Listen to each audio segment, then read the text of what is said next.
വിചാരങ്ങൾ ചെയ്യരുത് എന്നല്ല, വിചാരത്തോടടുക്കരുത്, വിചാരത്തെക്കുറിച്ച് ചിന്തിക്കുന്ന ഗാനങ്ങൾ കേൾക്കരുത്. സിനിമാ ഗാനങ്ങളാവട്ടെ, ആൽബം പാട്ടുകളാവട്ടെ, മലയാള സിനിമകൾ, ഹിന്ദി സിനിമകൾ, സീരിയലുകൾ, അവിടെ നിന്ന് കടന്നു വരുന്ന മ്യൂസിക്കുകൾ ഉൾപ്പെട്ട ഗാനങ്ങൾ വ്യഭിചാരത്തെ ശരീരത്തിൽ ഇങ്ങനെ വളർത്തിക്കൊണ്ടുവരുമെന്ന് പണ്ഡിതന്മാര് പഠിപ്പിക്കുന്നുണ്ടല്ലോ. അതുകൊണ്ട് ഗാനങ്ങൾ കേട്ട് വ്യഭിചാരത്തെ ചിന്തിക്കല്ല. കേട്ടാൽ ഇന്നത്തെ ഗാനങ്ങളുടെ വീഡിയോ പറയേണ്ടതില്ലല്ലോ, അല്ലെ? ന്യൂഡിറ്റി, നഗ്നത വളരാണ്. പെണ്ണിനെ ഒന്നും ധരിക്കാതെ ചാനലിൽ വാർത്ത വായിക്കാൻ ഒരു മടിയില്ല. നിങ്ങൾ കണ്ടിട്ടുണ്ടാകും, അല്ലേ? കണ്ടോ? അറിഞ്ഞോ? ജസ്റ്റ് മറക്കാതെ പെണ്ണ് വാർത്ത വായിക്കാൻ, എന്നിട്ട് പറയാ ഇതൊരു വെറൈറ്റിയായി, എല്ലാവരും ഒരുപോലെ വായിക്കുന്നുണ്ട്, ഇതൊരു വെറൈറ്റി ആയിക്കോട്ടെ. ഡ്രസ് ഓപ്പൺ ചെയ്ത് ജസ്റ്റ് മറക്കാതെ വാർത്ത വായിക്കുക. അല്ലാഹ്, എന്താണ് നാണം എടുത്തുപോയി എന്നതിന്റെ മകുടുദാഹരണമല്ലേ അത്? അല്ലാഹുവിന്റെ ഹബീബ് എന്താ പറഞ്ഞത്?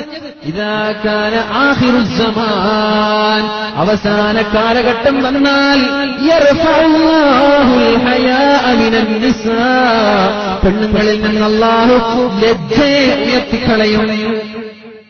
സെലിബ്രിറ്റിയുടെ മുമ്പിൽ പറയാണ്, എനിക്ക് ഈ സമയത്താണ് അതുണ്ടാവുക, ഇതുണ്ടാവുക, ഞാൻ ആ സമയത്ത് ഖുർആൻ തൊടാറുണ്ട്. ഫാഷൻ.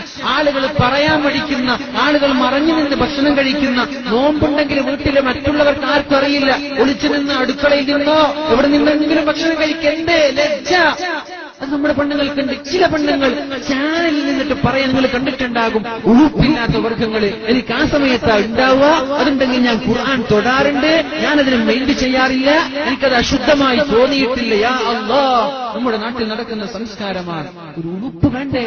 ഇദാ കാന ആഖിറുസ് സമാൻ, അവസാന കാലഘട്ടം വന്നാൽ യർഫഉല്ലാഹുൽ ഹയാഅ മിനൻ നിസാ, അതുകൊണ്ടല്ലേ ഉപ്പയോട് പറയുന്നത്, ഉപ്പ എനിക്ക് വേണ്ട. നിങ്ങൾ നോക്കിയ പുതിയാപ്പിള എനിക്ക് വേണ്ട, ഞാൻ നോക്കിയിട്ടുണ്ട്. ഉപ്പ തയ്യാറായില്ല, ഓക്കെ, പറ്റൂല മോളെ, നീ നോക്കിയത് ആരാണ്? ആളെ പറഞ്ഞു കൊടുത്തു, അത് പറ്റൂല, ചെറിയ കുടുംബാണ്, അവന്റെ ഉപ്പ കള്ളു കുടിക്കുന്നുണ്ട്, ഓന് തന്നെ മയക്കുമരുന്നിന്റെ ആളാണത്, വേണ്ട.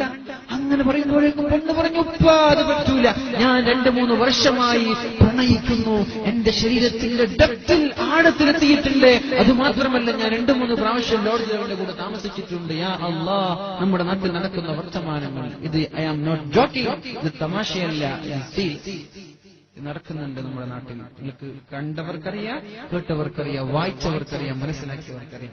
ഞാൻ പറയുന്നത് വിഷയം, നിങ്ങൾ തന്ന വിഷയം അതായതുകൊണ്ടാണ് പറയാൻ വേണ്ടി. അല്ലാഹു ബോധം നൽകട്ടെ, അല്ലാഹു ബോധം നൽകട്ടെ. അങ്ങനെ സംഭവിച്ചിട്ടുണ്ട്. ഉപ്പയോട് പറയാൻ, നിങ്ങൾ നോക്കി പുതിയാപ്പിള എനിക്ക് വേണ്ട, ഞാൻ പ്രണയിക്കുന്നുണ്ട്. ആ ഒരു സന്ദർഭത്തിൽ ചിലപ്പോൾ മറന്നു പോകും, ഞാൻ സാന്ദർഭികമായി സൂചിപ്പിക്കാം. ഇനി നിങ്ങൾ കല്യാണ ആലോചനയുമായിട്ട് നിങ്ങളുടെ മക്കൾക്ക് നല്ലൊരു പുതിയാപ്പിളയെ കൊണ്ടുവന്നു, പെണ്ണ് പറയാൻ എനിക്ക് വേണ്ട, ഞാൻ വേറെ ആളെ സെറ്റ് ചെയ്തിട്ടുണ്ട്, ഉപ്പ എന്ത് ചെയ്യാ? ഒറ്റടിക്കത് എന്ത് ചെയ്യല്ല, അത് പറ്റൂല, എന്റെ മയ്യത്താണ് എനിക്ക് കാണാ, ഞാൻ വീട്ടിൽ വരൂല എന്ന് പറയലല്ല ബുദ്ധി. അവിടെ എന്ത് ചെയ്യാ? പെണ്ണിന്റെ ആ ഒരു പെണ്ണ് നോക്കിയ പുതിയാപ്പിള ആരാണ്, അവരുടെ കുടുംബം അന്വേഷിക്കുക. നല്ല കുടുംബമാണെങ്കിൽ അത് തന്നെ കഴിച്ചു കൊടുക്കുക. എന്തിന് അവൾ താല്പര്യമുള്ള ആളെയല്ലേ കഴിച്ചു കൊടുക്കേണ്ടത്? അവൾക്ക് വേണ്ടാത്തവരെ കഴിച്ചു കൊടുക്കാൻ പാടില്ല, ഫോഴ്സ് ചെയ്യാൻ പാടില്ലെന്ന് ഇസ്ലാം പഠിപ്പിക്കുന്നത്. അവളുടെ സമ്മതം മൗനസമ്മതമാണ്. അതുവരെ പണ്ഡിതന്മാര് പഠിപ്പിക്കുന്നുണ്ട്. കല്യാണം ആലോചിക്കുമ്പോ പെണ്ണിനോട് പുതിയാപ്പിളയെ കാണിച്ചു കൊടുത്തുകൊണ്ട് ചോദിക്കണം, ഇത് പറ്റുമോ? പണ്ടത്തെ പെണ്ണുങ്ങളാണെങ്കിൽ തല താഴ്ത്തി നിൽക്കും, ആ തല താഴ്ത്തി നിൽക്കലാണ്, മൗനമാണ് സമ്മതം എന്ന് വരെ കിതാബിൽ രേഖപ്പെടുത്തുന്നുണ്ട്.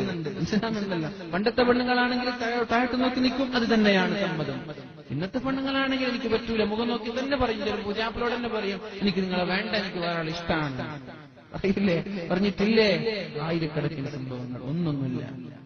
അതുകൊണ്ട് ഇങ്ങനെ ഒരു കേസ് നമ്മുടെ മുമ്പിൽ പെട്ടാൽ ഏതായാലും നമ്മൾ സ്കൂളിലേക്ക് അയക്കുന്നുണ്ട്, അവിടെ ഹറാമ് കാണുന്നുണ്ട്. ഞാൻ പറയാണ് എന്റെ പ്രിയപ്പെട്ട രക്ഷിതാക്കളോട്, സ്കൂളിലേക്ക് അയക്കണം, ശരിയാണ്, നല്ലതാണ്. പക്ഷേ സ്കൂളിലേക്ക് പോകുന്ന വഴി ഒന്ന് ശ്രദ്ധിക്കുന്നത് നല്ലതാണ്. ട്രെയിനിലൂടെയാണ് ബാംഗ്ലൂരിലേക്ക് പോകുന്നത്. ആ ബോഗിയിൽ ആഴ്ചയിൽ ഒരു പ്രാവശ്യം അവൾ അറിയാതെ പോകുന്നത് നല്ലതാണ്. എന്താണ് ആ ബോഗിയിൽ നടക്കുന്നത്? യാ അല്ലാഹ്, പോയ ആളുകൾക്ക് അതറിയൂ. ഹോസ്റ്റലിൽ പഠിക്കുകയാണ് മംഗലാപുരം, സാൻഡ്വിച്ചിന് വേണ്ടി ശരീരത്തെ വിൽക്കുന്നുണ്ടോ എന്ന് പഠിക്കണ്ടേ? സാൻഡ്വിച്ചിന് വേണ്ടി ശരീരം വിൽക്കുന്ന ആളുകൾ, 5000-നും 10,000-നും വേണ്ടി ശരീരത്തെ വിറ്റ് അവിടെ ലാവിഷായി അടിച്ചു പൊളിക്കുന്ന പെണ്ണുങ്ങൾ, ഇതൊക്കെ ഉണ്ട് നമ്മുടെ നാട്ടിൽ. മുസ്ലിമീങ്ങൾ വേണമെങ്കിലേ നിങ്ങൾക്ക് ബന്ധമുള്ള എവിടെയെങ്കിലും യൂണിവേഴ്സിറ്റിയിൽ ബാംഗ്ലൂരോ അല്ലെങ്കിൽ കേരളത്തിന് പുറത്ത് ഡൽഹിയിലോ അല്ലെങ്കിൽ കൊച്ചി എവിടെയുമാവട്ടെ, നമ്മുടെ നാട്ടിന്റെ പുറത്തുള്ള യൂണിവേഴ്സിറ്റിയിൽ പഠിക്കുന്ന ചെറുപ്പക്കാരോട് ചോദിക്കുക, അവിടെയുള്ള ആണിന്റെയും പെണ്ണിന്റെയും സംസ്കാരമുണ്ട്. അവിടെ സ്ത്രീകൾക്ക് പ്രത്യേകം ഹോസ്റ്റൽ കൊടുക്കാറുണ്ട്. പക്ഷേ നമ്മുടെ പെണ്ണുങ്ങൾക്ക് ആ ഹോസ്റ്റൽ വേണ്ട. ക്യാമ്പസിന്റെ പുറത്തൊരു മുറിയെടുക്കുക, എന്നിട്ട് ലിവിംഗ് ടുഗദർ 2-3 വർഷം പഠിപ്പ് തീരുന്നത് വരെ കൂടെ കിടക്കുക, കൂടെ ജീവിക്കുക, എന്നിട്ട് അവർ പിരിഞ്ഞു പോവുക, എന്നിട്ട് ഇവിടെ വന്ന് വേറെ കല്യാണം കഴിക്കുക. അതാണ് നമ്മുടെ നാട്ടിൽ നടക്കുന്ന സംസ്കാരം. പോണ്ടിച്ചേരി പഠിക്കുന്ന ആളുകളുണ്ട്, ഇവിടെ ഹൈദരാബാദിൽ പഠിക്കുന്നവരുണ്ട്, ഡൽഹിയിൽ പഠിക്കുന്നവരുണ്ട്, ബാംഗ്ലൂരിൽ പഠിക്കുന്നവരുണ്ട്, മാംഗ്ലൂരിൽ പഠിക്കുന്നവരുണ്ട്. ഹോസ്റ്റലിൽ പഠിക്കുന്ന പെൺകുട്ടികളെ പഠിക്കാനയക്കുന്ന, ആൺകുട്ടികളെ പഠിക്കാനയക്കുന്ന നമ്മുടെ ഉപ്പമാരും ഉമ്മമാരും ഈ ഭാഗത്ത് ചെറിയൊരു ശ്രദ്ധ നല്ലതാണ്. നിങ്ങൾക്ക് കുഴപ്പമില്ലേ? പിന്നെ എന്താ പറഞ്ഞിട്ട് കാര്യമില്ലല്ലോ. മക്കളെ നല്ലവരായിട്ട് കാണണോ? നമ്മളുമായി ബന്ധമുള്ള ആരെങ്കിലും അവിടെ വേണം. ബാംഗ്ലൂരിൽ പഠിപ്പിക്കാൻ അവിടെ എവിടെയാ താമസിക്കാൻ? നമ്മുടെ ജ്യേഷ്ഠന്റെ റൂമിൽ. ജ്യേഷ്ഠൻ അവിടെ ഫാമിലി സഹിതം അവിടെയുണ്ട്. അനുജന്റെ റൂമിൽ, അല്ലെങ്കിൽ ആങ്ങളയുടെ റൂമിൽ, അല്ലെങ്കിൽ അമ്മാവന്റെ റൂമിൽ അവിടെ ഫാമിലി സഹിതമുണ്ട്. അവിടെ ഒരു നോട്ടം വേണം. നമ്മളിങ്ങനെ വെറുതെ കയറിച്ച് വിടല്ല. അങ്ങനെ വിടുമ്പോഴേക്കാണ് അനാചാരങ്ങൾ നടക്കുന്നത്, അങ്ങനെ വിടുമ്പോഴേക്കാണ് വ്യഭിചാരങ്ങൾ നടക്കുന്നത്.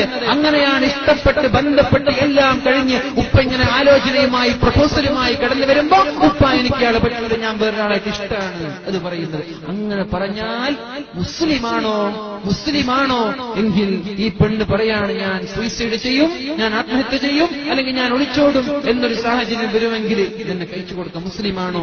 കഴിച്ചു കൊടുക്കുക. അത് നിങ്ങൾ കഴിച്ചു കൊടുക്കാതെ നിങ്ങൾ നിർബന്ധിച്ചുകൊണ്ട് വേറെ ഒരാളെ കല്യാണം കഴിച്ചു കൊടുത്താൽ അവിടെ നടക്കുന്നത് കല്യാണത്തിന്റെ മുമ്പ് പെണ്ണൊളിച്ചോടും. അല്ലെങ്കിൽ ഒരു പക്ഷേ കല്യാണം കഴിയും, 2-3 മാസം കഴിയുമ്പോൾ പെണ്ണൊളിച്ചോടും. ഇനി ഒളിച്ചോടിയില്ല, കല്യാണം കഴിഞ്ഞു, ഭർത്താവ് ഗൾഫിൽ പോയി പഴയ കാമുകനോട് സംസാരിക്കാൻ തുടങ്ങും, പഴയ കാമുകനെ വിളിക്കാൻ തുടങ്ങും, പഴയ കാമുകന്റെ കൂടെ കറങ്ങാൻ തുടങ്ങും. ഇത് സംഭവിച്ചിട്ടുണ്ടോ ഇല്ലേ എന്ന് ചിന്തിക്കേണ്ടത് ഞാനല്ല, നിങ്ങളാണ്. നമ്മുടെ നാട്ടിൽ നടക്കുന്നില്ലേ? പലതും ആരും അറിയരുത് എന്ന് മൂടി വെക്കുകയാണ്. ആരും അറിയരുത്, മോശമാണ്. അങ്ങനെ ചിന്തിച്ചിട്ട് മൂടി വെക്കുക.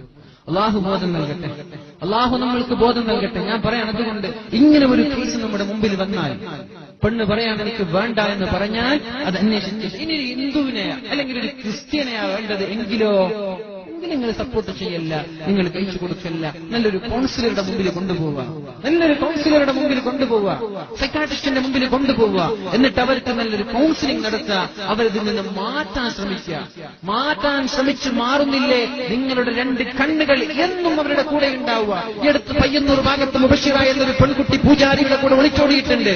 എങ്ങനെ ഒളിച്ചോടിയത്? ഉമ്മ, എന്റെ വരൻ, എന്റെ ഭർത്താവ് വിളിച്ചിട്ടുണ്ട്, കല്യാണം എൻഗേജ് ചെയ്ത് വെക്കാണ്. അതും ഞാൻ സാന്ദർഭികമായി സൂചിപ്പിക്കുകയാണ്. ചെയ്യരുത്. എൻഗേജ്മെന്റ് കഴിഞ്ഞ് 2-3 വർഷം എങ്ങനെയാണ് വെക്കാൻ പറ്റുക?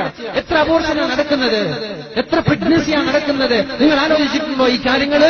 ഉപ്പയും ഉമ്മയും പെണ്ണിനെ കണ്ടു, ഇഷ്ടപ്പെട്ടു, അവിടെ എന്ത് കഴിഞ്ഞു? പ്രപ്പോസൽ കഴിഞ്ഞു, എൻഗേജ്മെന്റ് കഴിഞ്ഞു. കഴിഞ്ഞിട്ട് എപ്പോഴാ കല്യാണം? 2-3 വർഷമാവട്ടെ. എന്തേ? ഉപ്പ ഗൾഫിൽ നിന്ന് വരാനുണ്ട്, അല്ലെങ്കിൽ ഭർത്താവ് ഗൾഫിൽ നിന്ന് വരാനുണ്ട്, എൻഗേജ്മെന്റ്. അങ്ങനെ ഒരു ഇഷ്ടപ്പെട്ടാൽ ഉടൻ നിക്കാഹ് കഴിച്ചു വെക്കുക, ഉടനെ നിക്കാഹ് കഴിച്ചു വെക്കുക. അവിടെ എൻഗേജ്മെന്റ് ചെയ്ത് വെക്കല്ല. ഹറാമാണ്. ബന്ധം തുടങ്ങുന്നത് ഹറാമിലൂടെയാണ്. ഹറാമാണ് സംസാരം, ഹറാമാണ് ചാറ്റിംഗ്, ഹറാമാണ് കൊണ്ടുപോകൽ. കൂടെ നടക്കാറില്ലേ? നിങ്ങൾ പറയണം. എൻഗേജ്മെന്റ് കഴിഞ്ഞ പെണ്ണിന്റെ കൂടെ ഭർത്താവ് ഭാവി വരൻ നടക്കാറില്ലേ? നടന്നിട്ടില്ലേ? അങ്ങനെ നടന്നിട്ട് അബോർഷൻ നടന്നിട്ടില്ലേ? എത്ര അബോർഷൻ നടക്കുന്നുണ്ട്? 2-3 പ്രാവശ്യം അബോർഷൻ നടക്കുക, അല്ലെങ്കിൽ പ്രഗ്നൻസി ഉണ്ടാവും. അപ്പോഴേക്കും കല്ല് നിക്കാഹിച്ചു കൊടുക്കുക. യാ അല്ലാഹ്, ഇതൊക്കെ തന്നെയാണ് വ്യഭിചാരങ്ങൾ അധികരിക്കുമെന്ന് അല്ലാഹുവിന്റെ ഹബീബ് സല്ലല്ലാഹു അലൈഹി വസല്ലം വാണിംഗ് നൽകിയത്. അതുകൊണ്ട് മുഅ്മിനീങ്ങളെ, എൻഗേജ്മെന്റ് എന്നൊരു സമ്പ്രദായം വേണ്ട.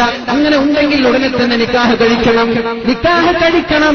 പിന്നെ അവർ കടന്നോട്ടെ, അവർ പോയിക്കോട്ടെ, അവർ നടന്നോട്ടെ, അവർ സംസാരിച്ചോട്ടെ, കുഴപ്പമില്ലല്ലോ. നിക്കാഹ് കഴിഞ്ഞതോടുകൂടി വീട്ടിലേക്ക് കൊണ്ടുവരണമെന്നില്ലല്ലോ. ഉണ്ടോ? ഒരു നിക്കാഹ് കഴിഞ്ഞ് 10ാം ക്ലാസ് പഠിക്കുന്ന പെൺകുട്ടിയാണ്, നിക്കാഹ് കഴിഞ്ഞു, പിന്നെ പെണ്ണിനെ ഭർത്താവിന്റെ വീട്ടിലേക്ക് കൊണ്ടുവരാൻ നിർബന്ധമൊന്നുമില്ല. പെണ്ണ് പഠിച്ചോട്ടെ, പ്ലസ് 2 കഴിഞ്ഞു, ഡിഗ്രി കഴിഞ്ഞു, PG കഴിഞ്ഞിട്ടാവാം കല്യാണം. നിക്കാഹ് കഴിഞ്ഞിട്ടുണ്ട്. ഇനി ആ പെണ്ണ് വേറെ ആളുടെ കൂടെ ചാടിപ്പോകാൻ സാധ്യത കുറവാണ്. അതുകൊണ്ട് പെട്ടെന്ന് നിക്കാഹ് കഴിക്കുക.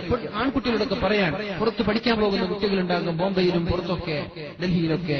എന്ത് ചെയ്യാ? 21, 20, 22 വേറൊരു ഹറാം ചിന്തിക്കാൻ പറ്റൂല. ഇൻ കേസ് അങ്ങനെ ചിന്തിച്ചാൽ അള്ളാഹുവിന്റെ ശിക്ഷ വലുതാണ്.